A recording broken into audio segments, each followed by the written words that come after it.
Sige, magician Pali Ben amati RJ Sound kita magtang mayam Thank you ba amang kata ni Jagan. Thank you.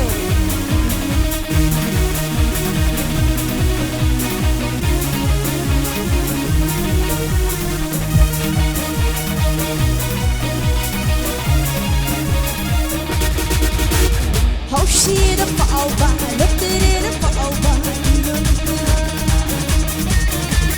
down the fall by look at the fall by burn the gun.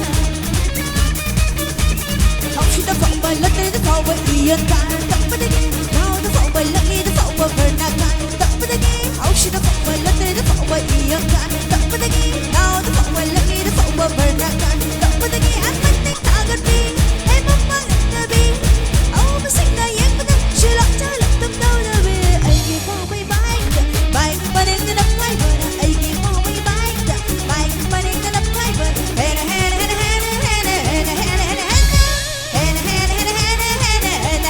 look like check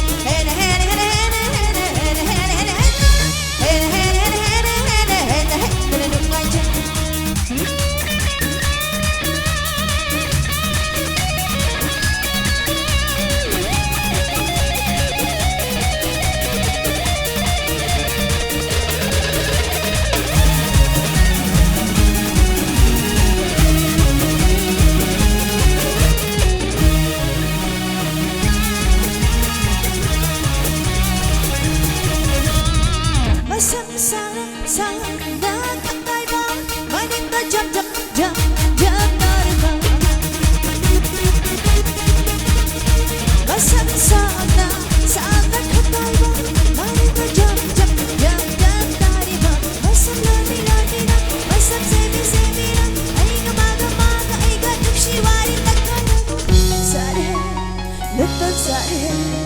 Little Sally, hey, little Sally, hey. I give all my bike, but in the pipe, I give all my bike, but in the pipe, and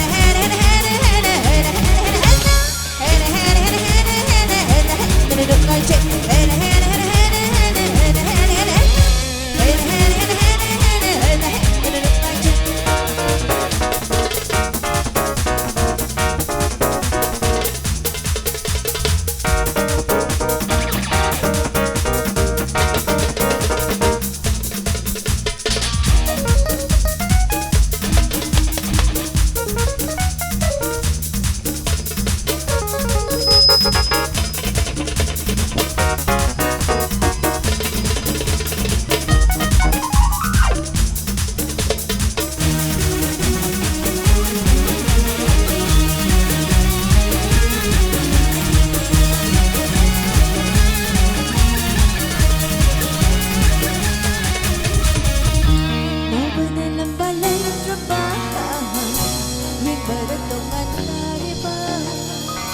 kau berdalam balai rebahan ubah dah kau faham riba.